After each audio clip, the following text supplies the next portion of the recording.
तो hello student, welcome back to my channel Samrat academy. तो दोस्तों, मेरा नाम आकाश और वीडियो बहुत ही ज़्यादा इंपॉर्टेंट है आप लोग के लिए, क्योंकि भाई इसमें हम लॉन्ग इंपॉर्टेंट क्वेश्चन बात करने वाले हैं, वो भी सामाजिक विज्ञान के। ठीक है, और जो मैं प्रश्न बता रहा हूँ यह प्रश्न 100% हमसे लिखवा लीजिए कि यह प्रश्न आपके एग्जाम में आना तय है। और ये प्रश्न कैसा है, मैं क्यों बोल रहा हूँ 100%, क्यों आप देख सकते हैं, क्योंकि सरकार द्वारा जो आप लोगों का सिलेबस तैयार किया गया है उसी में से मैं आप लोगों को मोस्ट इंपॉर्टेंट क्वेश्चन पहले कवर करा रहा हूँ, क्योंकि सरकार उसमें से ही आपको पूछेगी, इतना बात फिक्स कर लीजिए। ठीक है, तो लॉन्ग इंपॉर्टेंट क्वेश्चन मैं आप लोगों को बहुत ज़्यादा अच्छे तरीके से एक्सप्लेन करके बताने वाला हूँ। इस वीडियो में पूरा लॉन्ग ही इंपॉर्टेंट क्वेश्चन चलने वाला है, तो वीडियो को शेयर कर दीजिए और चैनल पर नए हैं तो चैनल को सब्सक्राइब कर लीजिए। तो चलिए देखिए, पहला प्रश्न है, अब बहुत ही ज़्यादा महत्वपूर्ण प्रश्न है वह, जैसा कि देख पा रहे हैं। वो प्रश्न है कि भारत में पाई जाने वाली विभिन्न प्रकार की मृदाओं का वर्णन कीजिए। देखिए, प्रश्न बहुत महत्वपूर्ण है कि भारत में कितने प्रकार की मृदा पाई जाती हैं, उसका पूरा का पूरा वर्णन करना है, पूरा एक्सप्लेन तरीके से मैं बताऊंगा। और ये टॉपिक बहुत ही ज़्यादा मजेदार है, बहुत अच्छे तरीके से समझ में आएगा पहला क्वेश्चन आप लोगों को। ठीक है, देखिए पहला क्वेश्चन क्या कहता है, पहले लिखेंगे उत्तर में कि भारत में अनेक प्रकार के उच्चवावच जलवायु, भू आकृतियां और वनस्पतियां पाई जाती हैं। सबको मालूम है कि भारत में अनेक प्रकार की जलवायु, भू आकृतियां और वनस्पति पाई जाती है, और इस कारण अनेक प्रकार की मृदाएं विकसित हुई हैं। जाहिर सी बात है कि भाई इस भारत में अलग अलग प्रकार की भू आकृतियाँ हैं, वनस्पतियाँ हैं, जलवायु हैं, तो अलग अलग जलवायु, अलग अलग वनस्पतियों की जगह अलग अलग मृदाएं पाई जाएंगी। जिस जगह का जलवायु अलग होगा, वनस्पति वहाँ का अलग होगा, भू आकृति अलग होगा, वहाँ अलग मृदा पाई जाएगी। वहाँ पे फसल का अलग उपचार होगा, कहीं कहीं अलग फसल पाए जाएंगे, कहीं कहीं अलग मृदा के अनुसार। ठीक है, तो वही चीज़ देखने वाले हैं, वही चीज़ लिखा है यहाँ पे कि भारत में अनेक प्रकार की उच्चवावच जलवायु, भू आकृति और वनस्पति पाई जाती है, इस कारण अनेक प्रकार की मृदाएं विकसित हैं। क्या, तो पहला मृदा है आपका जलोढ़ मृदा। आपको हेडिंग डालना है क्या, जलोढ़ मृदा, और देखते हैं कि जलोढ़ मृदा क्या होता है। ठीक है, तो चलिए देख लेते हैं जलोढ़ मृदा। भारत का संपूर्ण उत्तरीय मैदान जलोढ़ मृदा से बना है। देखिए, जो भारत का उत्तरीय मैदान है ना, वो पूरा का पूरा उत्तरीय मैदान ही जलोढ़ मृदा से बना है। ठीक है, और यह मृदा हिमालय के तीन महत्वपूर्ण नदी है, जो कि आपको याद कर लेना है कि सिंधु, गंगा और ब्रह्मपुत्र। सिंधु, गंगा और ब्रह्मपुत्र, ये जो तीन नदी हैं, ठीक है, इन्हीं के द्वारा लाए गए निक्षेपों से बनी है। ठीक है, यह जो सिंधु और गंगा और ब्रह्मपुत्र से जो बहाव के कारण जो मिट्टी कट के आती है, इन्हीं से इनका निर्माण हुआ है जलोढ़ मृदा का। ठीक है, ये कहना चाह रहा है यह, और पूरा का पूरा उत्तरीय मैदान जलोढ़ मृदा से बना है। 2 पॉइंट यहाँ तक फिक्स हो गया, आप लोगों को मालूम चल गया ना। जलोढ़ मृदा में रेत, सिल्ट और मृत्तिका के विभिन्न अनुपात पाए जाते हैं। देखिए, जलोढ़ मृदा में क्या पाया जाता है, एक तो रेत बड़े बड़े, सिल्ट और मृत्तिका के विभिन्न अनुपात पाए जाते हैं। ठीक है, अलग अलग अनुपात में मिले होते हैं। ठीक है, जिस कारण यह बहुत उपजाऊ होती है। ठीक है, जिस कारण यह क्या होता है, मृदा बहुत उपजाऊ होता है, इसलिए क्योंकि इस मृदा में भाई रेत भी, सिल्ट भी और मृत्तिका बहुत एक फिक्स अनुपात में मिला होता है, जिससे कि यह फसल के लिए बहुत ही ज़्यादा क्या होता है, उपजाऊ होता है।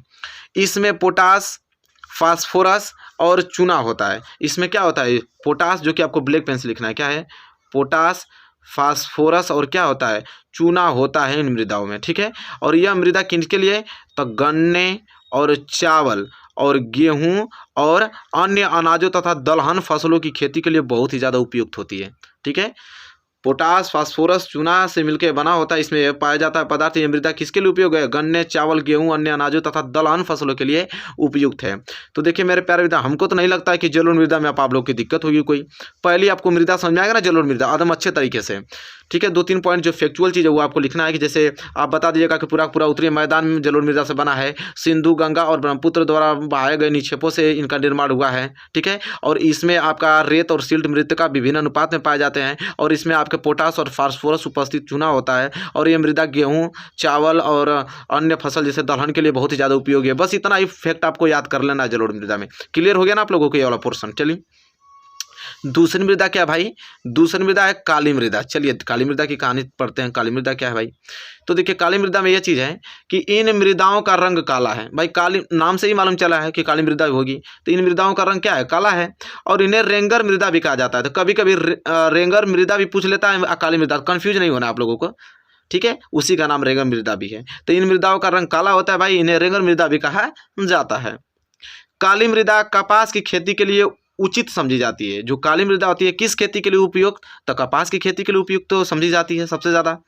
इस प्रकार की मृदा कहाँ पाई जाती है भाई, तो दक्कन पठार के क्षेत्र के उत्तर पश्चिमी भागों में पाई जाती है। कहाँ पे, दक्कन के पठार के जो क्षेत्र हैं उनमें उत्तर पश्चिमी भागों में पाई जाती है सबसे अधिक काली मृदा पाई जाती है। और ये मृदा कहाँ? महाराष्ट्र, सौराष्ट्र, मालवा, मध्य प्रदेश और छत्तीसगढ़ के पठार में पाई जाती है। देखिए इनको ब्लैक पेन से आपको लिखना है, ठीक है, मैं हाईलाइट कर देता हूँ।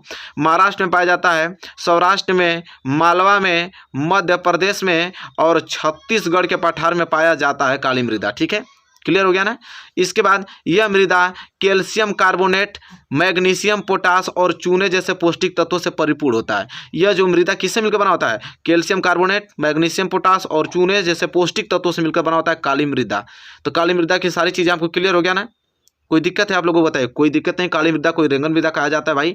यह आपका दक्कन पठार के उत्तर पश्चिम भागों में पाया जाता है। और कुछ मैं आप लोगों को बता देता हूं, जैसे महाराष्ट्र, सौराष्ट्र, मालवा, मध्य प्रदेश और छत्तीसगढ़ के पठार में भी पाया जाता है। और ये किससे मिलकर बना होता है? कैल्शियम कार्बोनेट से, मैग्नीशियम, पोटास से, चूने से जैसे पौष्टिक तत्वों से परिपूर्ण है, उससे मिलकर बना होता है। तो काली मृदा भी याद हो गया, जलोढ़ मृदा भी आपको याद हो गया। कन्फ्यूजन कोई नहीं, रट्टा मारना ही नहीं, कंसेप्चुअल सारी चीज़ें पढ़ना है। ठीक है, कोई दिक्कत नहीं। मैं वादा करता हूं अगर डेली बने रहे आप बोर्ड एग्जाम तक तो बहुत ही अच्छा परसेंटेज लाने की उम्मीद है। ठीक है, मैं जिस प्रकार आपको इंपोर्टेंट क्वेश्चन करा रहा हूं बस उस तरह याद करके जाइए। तो काली मृदा हो गया ना। चलिए, समय नहीं गवाना है, आगे बढ़ना है। तीसरा है लाल और पीली मृदा। देखिए लाल और पीली मृदा क्या होती है, ठीक है, इसको देख लेते हैं।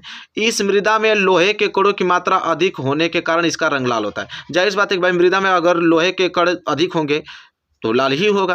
तो इस मृदा में लोहे के कणों की मात्रा अधिक होने के कारण कैसा है, इसका रंग लाल होता है। तथा कहीं कहीं पर पीली भी हो जाता है। जहाँ उसकी मतलब लोहे की मात्रा कम पाई जाती है, लोहे की कणों की मात्रा कम पाई जाती है, वहाँ यही मृदा पीली भी हो जाती है। और जहाँ अधिक पाएगा तो लाल हो जाता है। ठीक है, यही चीज़ कह रहा है। यह मृदा ओडिशा में, देखिए इसको ब्लैक पेन से लिखना है, ठीक है, ओडिशा में और आपके छत्तीसगढ़ और मध्य गंगा मैदान के दक्षिणी छोर पर और पश्चिमी घाट में पहाड़ी पद पर पाई जाती है। देखिए बहुत मोस्ट इंपोर्टेंट है। तो देखिए लाल और पीली मृदा क्या है भाई, इसमें लोहे के कणों की मात्रा अधिक होने के कारण यह लाल हो जाता है, कहीं कहीं मात्रा कम होती है तो पीली भी पाया जाता है। ठीक है, और यह उड़ीसा, छत्तीसगढ़, मध्य गंगा मैदान के दक्षिणी छोर पर और कहाँ पे, पश्चिमी घाट में पहाड़ी पद पर पाई जाती है यह मृदा। ठीक है, तो क्लियर हो गया ना आप लोगों को लाल और पीली मृदा। कोई दिक्कत आप लोगों को? कोई भी कन्फ्यूजन यहाँ से करके नहीं जाना है, सब कुछ आपको एकदम याद हो जाएगा इसी वीडियो में। ठीक है, क्लियर हो गया होगा आप लोगों को। चलिए अब हम बात कर लेते हैं आगे। और आगे आपका है लेटराइट मृदा। ठीक है, चौथा मृदा या लेटराइट मृदा। 3 मृदा तो आपको समझा गया, एक जलोढ़ मृदा, काली मृदा और क्या, लाल और पीली मृदा। ठीक है, अब चौथा क्या है आपका, लेटराइट मृदा। चलिए देखते हैं इसको, ये क्या कह रहा है। तो लेटराइट मृदा क्या है कि लेटराइट मृदा उच्च तापमान और अत्यधिक वर्षा वाले क्षेत्रों में विकसित होती है, जहां पे टेम्परेचर बहुत ही ज़्यादा हाई होगा। ठीक है, और कहाँ पे अत्यधिक वर्षा होती है वहीं पे लेटराइट मृदा पाई जाती है। ठीक है, यह भारी वर्षा से अत्यधिक निछालन का परिणाम है। जब भारी वर्षा हो जाता है तो वहाँ की मिट्टी कट जाते हैं, जो भुरभुरे मिट्टी बढ़ जाते हैं। ठीक है, वहीं उनका लेटराइट मृदा का जन्म होता है। इस मृदा में हार्मोन्स की मात्रा कम पाई जाती है। ये मृदाएं मुख्य तौर पर कहाँ कहाँ भाई, कर्नाटक, केरल, तमिलनाडु और हमारे मध्य प्रदेश और उड़ीसा और असम की बात कर लूँ, यहाँ के पहाड़ी क्षेत्रों में पाई जाती है। यह मृदा काजू की फसल के लिए अधिक उपयोग होती है। किसके लिए? काजू के फसल के लिए। इसको मैं इस तरह कर देता हूँ, काजू के फसल के लिए। भाई जाहिर सी बात है कि लेटराइट मृदा का जन्म कहाँ होता है, जहाँ पे बहुत ज़्यादा हाई टेम्परेचर होगा, वहाँ की मिट्टी को निक्षेपण कर देगा, हटा देगा वहाँ पे। अच्छा, जहाँ पे बहुत बारिश होगी उसकी ऊपरी परत को हटा के सिर्फ कंकड़ पत्थर वाले मृदा बढ़ जाता है, इसलिए तो वहाँ पे हार्मोन्स की कमी होती है उस मृदा में। और ये मृदा भाई मैं बता ही दिया हूँ कि कर्नाटक, केरल, तमिलनाडु, मध्य प्रदेश, उड़ीसा, असम पहाड़ी के क्षेत्र में पाया जाता है मृदा, ज़्यादा लेटराइट मृदा। ठीक है, क्योंकि वर्षा वहीं ज़्यादा होती है, तापमान भी ज़्यादा हाई टेम्परेचर का होता है। और यह फसल किसके लिए, काजू की फसल के लिए अत्यधिक उपयोगी है लेटराइट मृदा। क्लियर हो गया, याद हो गया यहीं पे जस्ट आप लोगों को। तो कोई दिक्कत है आप लोगों को बताइए, इसमें कोई दिक्कत नहीं। चलिए ये चौथी है। 5वीं मृदा क्या है भाई, मरुस्थलीय मृदा। देखिए 6 नंबर के लिए प्रश्न आता है, दीर्घ उत्तरीय महत्वपूर्ण प्रश्न बता रहा हूँ आप लोगों को। ये प्रश्न आपको एकदम रट जाना है आप लोगों के प्रश्न। मरुस्थलीय मृदा देख लेते हैं भाई। इन मृदाओं का रंग लाल और भूरा होता है। मरुस्थलीय मृदा जो होता है, इन मृदाओं का रंग कैसा होता है, लाल और कैसा होता है, भूरा होता है। ठीक है, और ये मृदाएं आमतौर पर रेतीली और लवणीय होती है। ये मृदा कैसी होती है, रेतीली होती है, रेत वाले देखें, रेत वाली पीली मृदा जैसी होती है, रेतीली। और कैसा होता है भाई, लवणीय होता है। पहले तो जैसे मरुस्थलीय मृदा का तब कपड़े धोने में भी काम आता था। ठीक है, जैसे भूरा रंग का लाल कलर का होता था। ठीक है, तो रेतीली और लवणीय होती है। और शुष्क जलवायु और उच्च तापमान के कारण जल वाष्प वाष्पन दर से अधिक होती है। देखिए शुष्क जब जलवायु होता है और उच्च तापमान के कारण जल वाष्प होकर क्या हो जाता है, उसकी दर अधिक होती है। मृदाओं में हार्मोन्स और नमी की मात्रा कम होती है। ठीक है, इस मृदाओं में हार्मोन्स और नमी की मात्रा क्या होती है, कम होती है। इस मृदा को सही तरीके से सिंचित करके कृषि योग्य बनाया जा सकता है, जैसे कि पश्चिमी राजस्थान में हो रहा है। ठीक है, इसमें पश्चिमी राजस्थान में यही कारण हो रहा है। ठीक है, इसको सिंचित करके कृषि योग्य बना रहे हैं लोग। ठीक है, तो यही मरुस्थलीय मृदा की कहानी है। ठीक है, या वो क्लियर हो गया होगा आप लोगों को, मरुस्थलीय मृदा कोई भी दिक्कत आपको नहीं होगा। ठीक है, ये 5वीं मृदा है। इसके बाद लास्ट मृदा की हम डिस्कस करेंगे, फिर पूरा मृदा खत्म हो जाएगा। ठीक है, वो है वन मृदा। क्या है भाई, वन मृदा है। ठीक है, देख लेते हैं वन मृदा क्या है। इसके बाद प्रश्न नंबर दूसरा देखेंगे। वन मृदा क्या है, यह मृदा पर्वतीय क्षेत्रों में पाई जाती है। वन मृदा कहाँ पाई जाती है, तो पर्वतीय क्षेत्रों में पाई जाती है, जहाँ पर्याप्त वर्षा वन उपलब्ध हो। जहाँ पे बहुत अच्छे से वर्षा हो रही होगी, जहाँ पे वन उपलब्ध होगा, वहीं ये मृदा पाई जाती है। इन मृदाओं के गठन में पर्वतीय पर्यावरण के अनुसार बदलाव क्या होता आता है। इन मृदाओं के गठन में पर्वतीय पर्यावरण है, उसके अनुसार क्या आता है, बदलाव आता है। और नदी घाटियों में ये मृदा दोमट और सिल्टदार होती है। नदी घाटियों में यही मृदा क्या होती है, दोमट होती है और सिल्टदार होती है। परंतु ऊपरी ढालों पर इनका गठन मोटे कड़ों का होता है। ठीक है, ऊपरी ढालों पर इनका गठन कैसा होता है, मोटे कड़ों का होता है। और हिमालय के हिमांचित क्षेत्रों में इस मृदा का बहुत ही ज़्यादा क्या होता है, अपर्दन होता है। ठीक है, क्या होता है, अपर्दन होता है। तो ये और कहानी पूरी कहानी किसकी रही, वन मृदा की हो गई। इतना लिखकर और याद करके आपको बोर्ड एग्जाम में पहुंचना है। ठीक है मेरे प्यारे विद्यार्थियों, आई होप क्वेश्चन नंबर पहला तो क्लियर हो गया होगा। दीर्घ उत्तरीय प्रश्न है भाई, बड़ा है तो बताना ही पड़ेगा आप लोगों को, लेकिन महत्वपूर्ण है, इसको तैयार करके जाना है। ठीक है, मैं बता दे रहा हूँ। इसके बाद नंबर लगाता हूँ प्रश्न नंबर दूसरे पर, जो कि बहुत ही ज़्यादा इंपॉर्टेंट है। यह प्रश्न है कि जल दुर्लभता क्या है, इसके 3 मुख्य कारण बताइए। बहुत मोस्ट इंपोर्टेंट क्वेश्चन आप लोगों को मैं इस वीडियो में बता रहा हूँ, जितने भी प्रश्न बता रहा हूँ। ठीक है, जल दुर्लभता क्या है, इसके 3 मुख्य कारण बताइए। चलिए भाई देख लेते हैं जल दुर्लभता क्या होता है। जल के विशाल भंडार तथा नवीनकरणीय गुणों के होते हुए भी यदि जल की कमी महसूस की जाए तो उसे जल दुर्लभता कहते हैं। देखिए क्या कह रहा है कि जल का बहुत ही ज़्यादा विशाल भंडार हो और नवीनकरणीय गुणों के होते हुए भी यदि जल की कमी महसूस की जाए तो उसे जल दुर्लभता कहते हैं। अगर मैं बात तो इस प्रकार करूं कि आपके पास खूब खाना होने के बावजूद भी आप भूखे हैं, मतलब कंडीशन यही है, पूरा खाना होने के बावजूद भी आप भूखे हैं भाई, तो वहाँ पे दुर्लभता के कारण होगा। तो जल दुर्लभता में यही होता है कि जल का विशाल भंडार है, उसके नमनीय गुण होते हुए भी जल की क्या हो रही है भाई, कमी महसूस हो रही है, तो उसे ही हम जल दुर्लभता कहते हैं। विभिन्न क्षेत्रों में जल की कमी या दुर्लभता के लिए निम्नलिखित कारण उत्तरदायी हो सकते हैं। ठीक है, देखिए क्या कौन से कारण होते हैं दुर्लभता के। ठीक है, उसको हम लोग देखने वाले हैं टाइप वाइज। पहला तो बढ़ती जनसंख्या के कारण जल दुर्लभता होता है। कैसे, देख लेते हैं भाई। जल अधिक जनसंख्या के घरेलू उपयोग में ही नहीं बल्कि अधिक अनाज उगाने के लिए भी चाहिए। जाहिर सी बात है कि अगर जनसंख्या अधिक है तो सबको पानी पीने के लिए भाई जल तो चाहिए, और प्लस अनाज उगाने के लिए भी जल की आवश्यकता है। अतः अनाज का उत्पादन बढ़ाने के लिए जल संसाधनों का अति शोषण करके सिंचित क्षेत्र को बढ़ा दिया जाता है। सही बात है, जितना अनाज आपको अच्छा उगाना है, अपना उत्पाद बढ़ाना है, आप लोगों तो पानी अब 2 बार 3 बार देंगे ना, पानी देंगे तो सिंचाई होगी, अच्छे तरीके से फसल उगेगा, तो वहाँ पर पानी की आवश्यकता तो हो ही रही है। ठीक है, तो पहला कारण तो यह हो गया कि पानी है भाई, लेकिन उसकी आवश्यकता कम पड़ जा रही है। पानी तो है लेकिन आवश्यकता हमारी इतना है कि पानी ही कम पड़ जा रहा है भाई। तो देखिए बढ़ती जनसंख्या उसका पहला उदाहरण हो गया। ठीक है, क्लियर हो गया ना, बढ़ती जनसंख्या। तो इसमें आपको समझ में आ गया कि बढ़ती जनसंख्या जल का दुर्लभता का क्यों कारण होती है। इसके बाद जल का असमान वितरण, हेडिंग डालना है, जल का असमान वितरण।